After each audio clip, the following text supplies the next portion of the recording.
My sister stole my husband and married him, but years later karma destroyed them. Where are you watching from today? Drop your location in the comments below and hit that like and subscribe button so you won't miss more interesting stories. My name is Cassandra, and I used to believe that family was the most important thing in the world. I thought blood was thicker than water.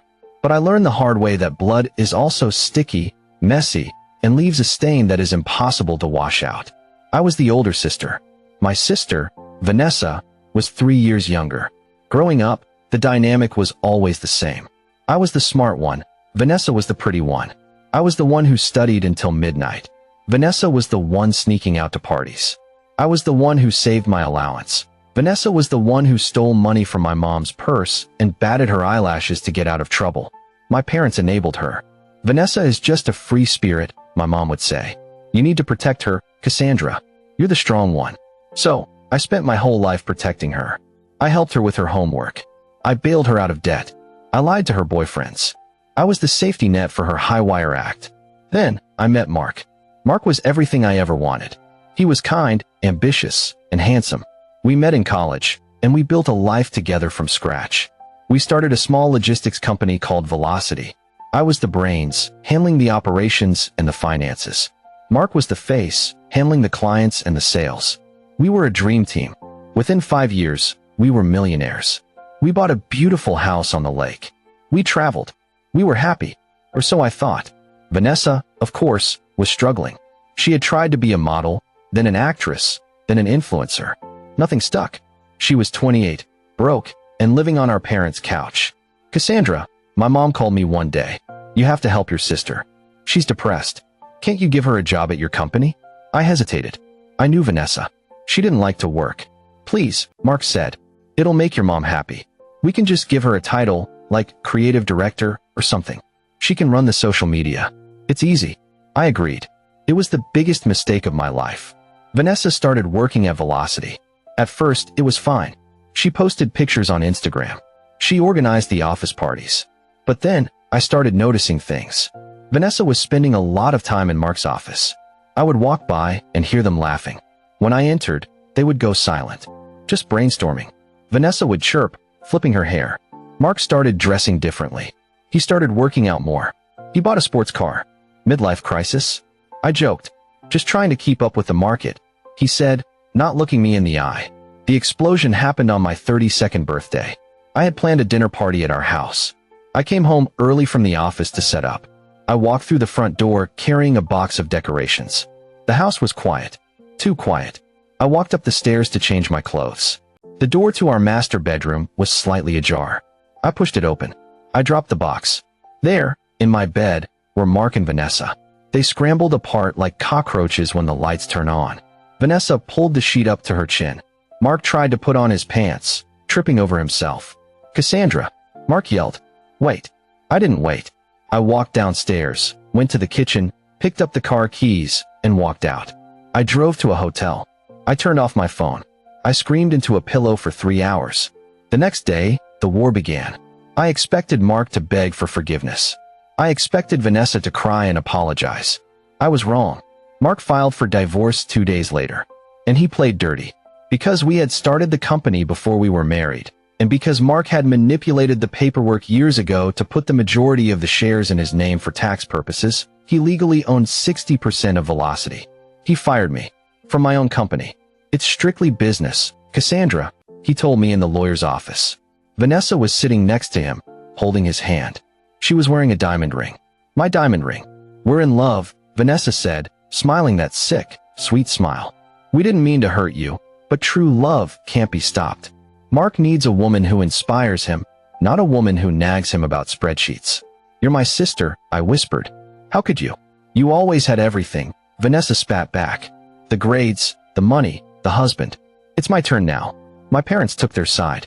Cassandra, don't be bitter, my mom said. Vanessa is finally settled. She's pregnant, you know. You should be happy for her. You can always find another husband. You're the strong one. Pregnant. That was the final blow. I signed the papers. I took the payout for my 40% of the company, which Mark had undervalued significantly with the help of a shady accountant. It was enough to buy a small condo and survive for a year, but it was pennies compared to what the company was worth. I left. I cut contact with everyone. My parents, my sister, my ex-husband. I was broken, but I wasn't dead. I spent the first 6 months depressed. But then, the anger set in. The cold, hard anger that fuels you better than caffeine. I knew the logistics industry. I knew the clients. I knew the routes. And most importantly, I knew Mark. Mark was lazy. He was a good salesman, but he didn't know how to run a supply chain. I was the one who made the trains run on time. I started a new company, Titan Logistics. I started small. I worked out of my living room. I called the mid-level clients that Velocity ignored. I offered them better rates, faster service, and personal attention. I worked 18 hours a day. I didn't date. I didn't take vacations. I was a machine. 2 years passed. Titan Logistics began to grow. For years past, Titan Logistics was a serious competitor in the region. 6 years passed. Titan Logistics was crushing it. During those 6 years, I heard rumors about Velocity. At first, they were doing well. Mark and Vanessa bought a mansion. They bought a vacation home in Aspen. They had 2 kids. They were the it couple of the local business scene. But then, the rumors changed.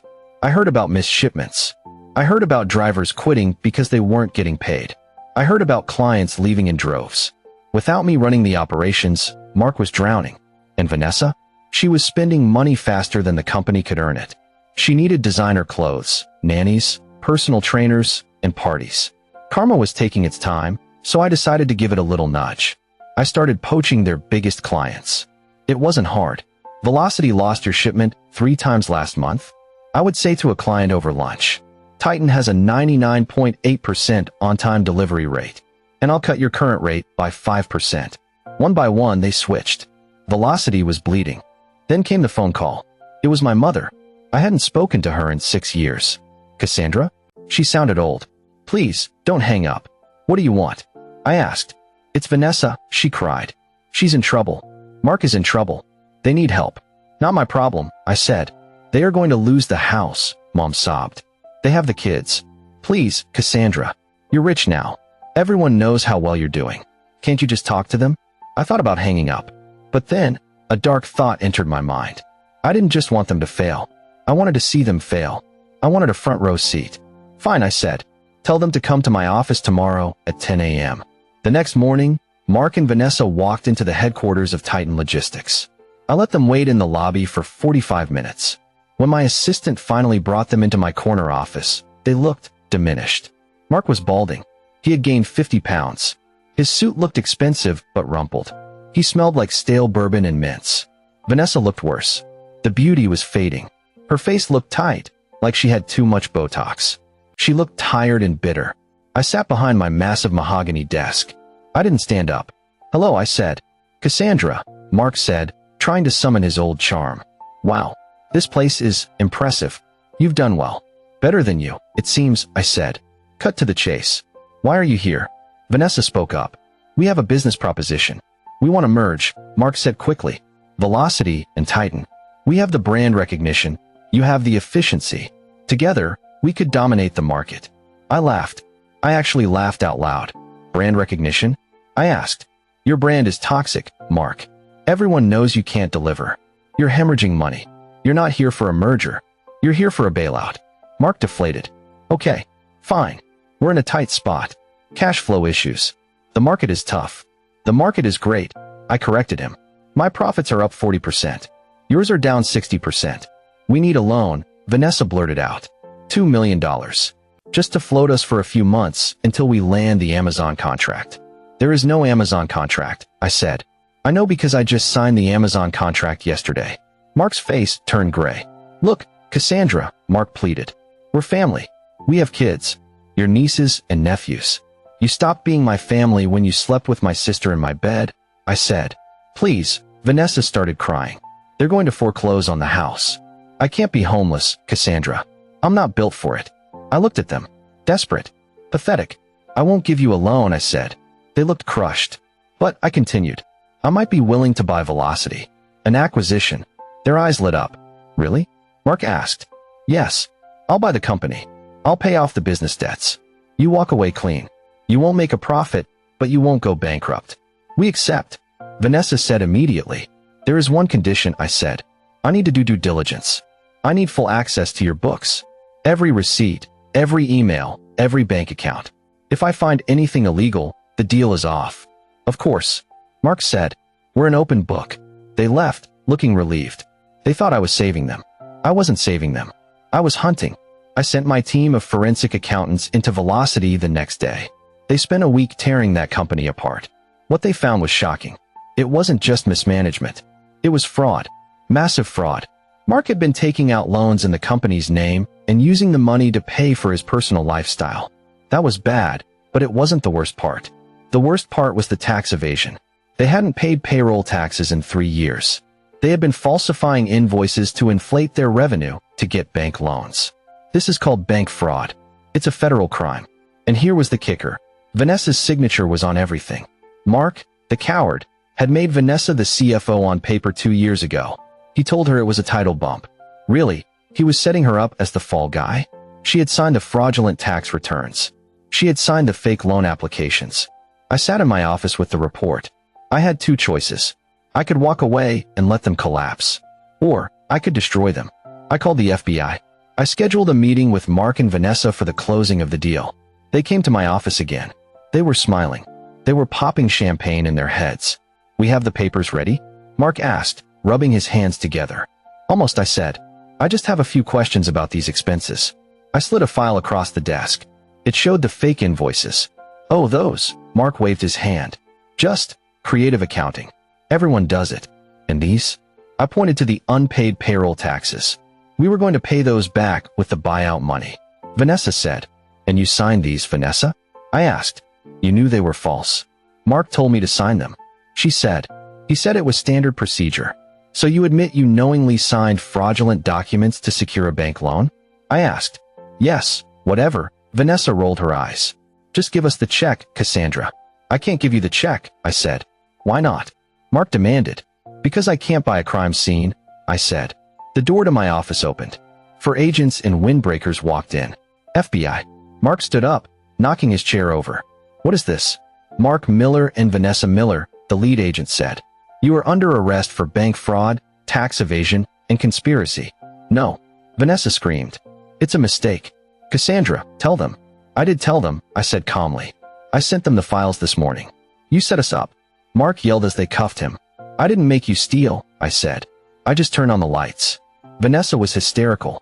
"I have kids. You can't do this to your sister. You should have thought about that before you signed the papers," I said. They were dragged out of my office in handcuffs. My employees watched in silence. The trial was swift. The evidence was overwhelming. Mark tried to blame Vanessa. He claimed she was the CFO, and he didn't know what she was doing. But I provided the emails where Mark instructed her to sign. Vanessa tried to play the dumb wife card. But her signature was on too many documents. Because the amount of fraud exceeded $5 million, the sentences were harsh. Mark got 10 years in federal prison. Vanessa got 6 years. The kids? My parents were too old and sick to take them. They went into foster care for a month until a distant cousin on Mark's side agreed to take them. Velocity was seized by the government and liquidated. I went to the auction. I bought their mansion. The one they bought with the money they stole. I bought it for pennies on the dollar because it had tax liens on it. I didn't move in. I bulldozed it. I turned the land into a community park. I named it Karma Park. I visit Vanessa in prison once a year. Not to comfort her. Just to remind her. The last time I saw her, she was wearing a gray jumpsuit. She looked old. She looked broken. "Why, Cassandra?" she asked, crying. "Why did you have to go so far? You had everything. Why couldn't you just let us go?"